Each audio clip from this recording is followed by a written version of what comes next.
¿Cómo le hacemos? ¿Abrimos uno por uno o tú una y otra?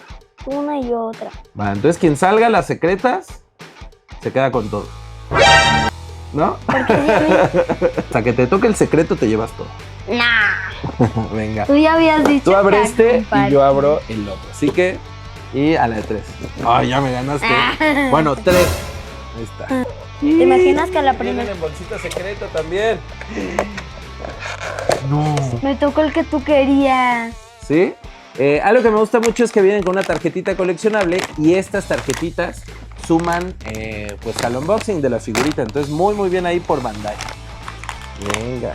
Creo que empezamos con el pie derecho porque de entrada ya sacamos los dos que yo quería. Vean nada más qué bonitos Gundam. Creo que hasta la fecha son mis blind boxes favoritas. Unbox.